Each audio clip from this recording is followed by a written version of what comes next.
रात के 2:30 बजे हैं और नॉर्थ महाराष्ट्र की बीजेपी प्रत्याशी के पास अमित शाह के ऑफिस से एक फ़ोन कॉल जाता है। इस फ़ोन कॉल में भाजपा की प्रत्याशी को कहा जाता है कि वो बड़ी जनसभाएं या रैली करने के बारे में ना सोचे। वो अपनी बिरादरी के 500 से 1000 लोगों के पास जाए, उनके पैर छुए और उन्हें अपने बच्चों पर कसम खिलाकर ये वादा कराए कि उनका वोट बीजेपी अलायंस के लिए होगा। नमस्कार, मेरा नाम है श्रेयांश और आपका TV47 में स्वागत है। इस एपिसोड में हम आपको महाराष्ट्र के इलेक्शंस के बारे में विस्तार से बताएंगे। पिछले एपिसोड में हमने आपको झारखंड के इलेक्शंस के बारे में बताया था कि वहाँ पे क्या होता हुआ दिख रहा है। इस एपिसोड में महाराष्ट्र के इलेक्शंस किस तरफ झुकता हुआ नज़र आ रहा है, फाइट कहाँ पे है, कहाँ पे फाइट बहुत ही क्लोज है और ये इलेक्शंस के परिणाम क्या हो सकते हैं, ये सभी बातों पर हम आपसे चर्चा करेंगे। पहले जानते हैं कि महाराष्ट्र के इलेक्शंस नवंबर में कॉम्प्लिकेटेड क्यों हो गया है। अगर आप लेजिस्लेटिव असेंबली के इलेक्शंस जो आज हो रहे हैं, मतदान आज हो रहे हैं, उसकी कंपैरिजन जून से करेंगे तो इलेक्शंस बहुत ही बदला हुआ है। 2024 जनरल इलेक्शंस में मतदान लगभग एक तरफा हुआ था, जहां पे कांग्रेस अलायंस को भारी फायदे हुए थे। इस इलेक्शंस में ये नहीं कहा जा सकता है। जनरल इलेक्शंस में जहां पर मराठा कंसोलिडेशंस MVA महाविकास अघाड़ी के पक्ष में हुआ, तो यहाँ पे काउंटर मोबिलाइजेशंस भी दिख रहा है। हरियाणा का डोमिनो इफेक्ट महाराष्ट्र में दिखता हुआ प्रतीत हो रहा है अभी तक।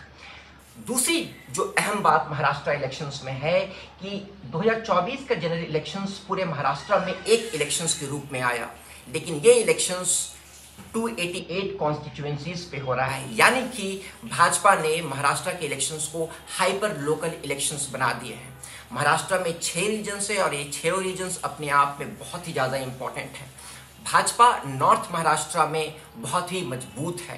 कांग्रेस ने पिछली बार यानी जनरल इलेक्शंस में नॉर्थ महाराष्ट्र को छोड़ के बाकी सारे रीजन्स में काफ़ी अच्छा प्रदर्शन किया था।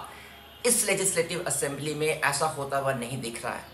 महाराष्ट्र में 6 इलेक्शंस हैं, जैसे कि पश्चिम महाराष्ट्र जिसमें पुणे जैसे शहर आते हैं, उसके बाद आपको है नॉर्थ महाराष्ट्र, कोंकण बेल्ट जहां पे बीजेपी बहुत ही ज़्यादा मजबूत है। कांग्रेस इन सारे जगहों पे जनरल इलेक्शंस में सेंध लगा चुकी थी। वो ट्रेंड अब रिवर्स कर चुका है। क्यों? क्योंकि यहाँ पे फाइट हर एक सीट पे हो रही है, उम्मीदवार के नाम पे हो रहा है, मैनिफेस्टोज मैटर नहीं कर रहे हैं।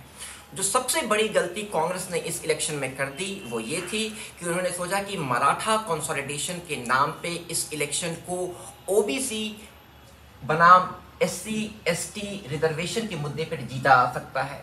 भाजपा ने इस इलेक्शंस को इसके हेड पे टर्न कर दिया, मराठा को अपने इक्वेशन से बाहर करते हुए ST और OBCs को साथ ले आए। इस कारण से ये इलेक्शन अभी के लिए बिल्कुल कांटे का नजर आ रहा है। लेकिन अगर इलेक्शंस कांटे की होगी तो बीजेपी, जो कि एक कार्डर बेस्ड पार्टी है, इस इलेक्शन को निकाल ले जा सकती है।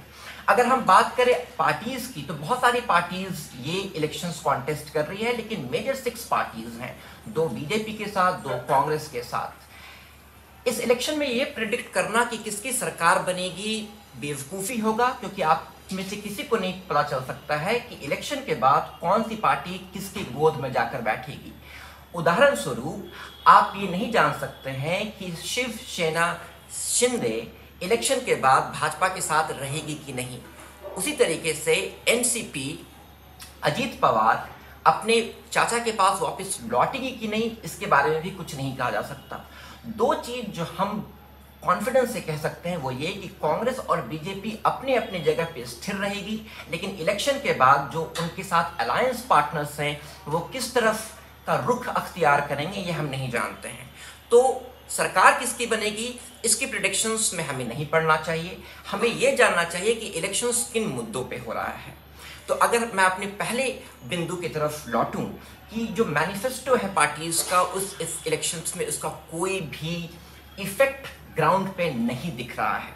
सीनियर जर्नलिस्ट जैसे कि राजदीप सरसाई, आरती जयतीरथ या नीरजा चौधरी की अगर हम बात माने, तो नीरजा चौधरी ने आज से 2 या 3 महीने पहले कहा था कि महाविकास अघाड़ी MVA को एक एज ही नहीं, वो काफ़ी आगे है कंपेयर टू बीजेपी अलायंस। लेकिन 2 दिन पहले उन्होंने अपने इंटरव्यू में कहा उनका इंटरव्यू न्यू इंडियन एक्सप्रेस के लिए था। उन्होंने कहा कि आज अगर मुझसे कोई पूछे कि इलेक्शंस किस तरफ जा रहा है तो ये बिल्कुल बात फंसी हुई नजर आ रही है।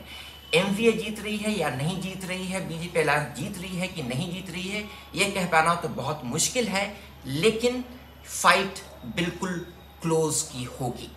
फाइट जब क्लोज की होने वाली है तो हमें यह भी ध्यान में रखना होगा कि बीजेपी ने रेबल कैंडिडेट्स और इंडिपेंडेंट एमएलएज पे बहुत ही ज़्यादा पैसे खर्च किए हैं। इंडिपेंडेंट एमएलएज एमवीए के वोट बैंक में सेंध लगा सकते हैं, जिसके कारण first past the post system में भाजपा और उसके अलायंस को फायदा पहुंचेगा। भाजपा 150 सीटों से ज़्यादा पे लड़ रही है। उसका प्राइमरी ऑब्जेक्टिव है कि वो 90 से 100 सीट तक लाए और उसके बाद उसके लिए सरकार बनाना आसान हो जाएगा। कांग्रेस 103 से 105 सीटों पे लड़ रही है, उसे अपनी स्ट्राइक रेट 70 to 75% रखने होंगे ताकि वो सरकार बनाने में अहम योगदान दे सके। जो जहां पे फाइट सबसे क्लोज का होगा वो मराठवाड़ा नहीं होगा, मराठवाड़ा वो एमवीए की तरफ ही झुकेगा। जो सबसे क्लोज फाइट होगा वो पश्चिम महाराष्ट्र, जिसे हम देश कहते हैं, वहां पे होगा। जो दूसरी क्लोज फाइट होगी वो मुंबई रीजन में होगी, जहाँ पे कोंकण बेल्ट है, थाने रीजन से। ये भाजपा की स्ट्रांग होल्ड रही है, लेकिन 2024 में ये स्ट्रांग होल्ड हाथ से लगभग निकल चुकी थी। अगर एमवीए यहाँ पे सेंध लेगा तो फिर भाजपा के लिए सरकार बनाना बहुत ही मुश्किल होगा। दो चीज़ों का हमें ध्यान में रखना होगा कि वोट परसेंटेज महाराष्ट्र इलेक्शंस में क्या होने वाले हैं। अगर वोट परसेंटेज 65% से नीचे रहता है तो इसका मतलब होगा कि जो जनरल पॉपुलेशन है उसमें कोई एंगर नहीं है और शिवसेना उद्धव ठाकरे के लिए कोई सिंपैथी वेव नहीं है। लेकिन अगर वोटर टर्नआउट 65% से ऊपर चला जाता है तो हम ये कंक्लूड कर सकते हैं कि there is an undercurrent of sympathy for Shiv Sena Uddhav Thackeray. और अगर ये सिंपैथी की वोट है तो फिर एमवीए को तो क्लियर एज मिलेगा ही मिलेगा। अभी तक 2:30 बजे हैं, अभी दोपहर के। महाराष्ट्र में सिर्फ 20% मतदान हुए हैं। इसका मतलब ये है कि अगले 3 घंटे में 40, 45 से 50% मतदान होने की कोई, जिसे हम हिंदी में कहें, कोई आसार नज़र नहीं आ रहे हैं। तो ऐसे में मुझे ऐसा लग रहा है कि बीजेपी अलायंस के पास एज हो, चाहे वो कितना ही स्लाइट क्यों ना हो, वो एक स्लाइट एज है। क्लोज फाइट में बीजेपी ये इलेक्शन निकाल ले जाएगी, ये हमारा विश्लेषण कहता है। हमारा एपिसोड देखने के लिए बहुत बहुत धन्यवाद।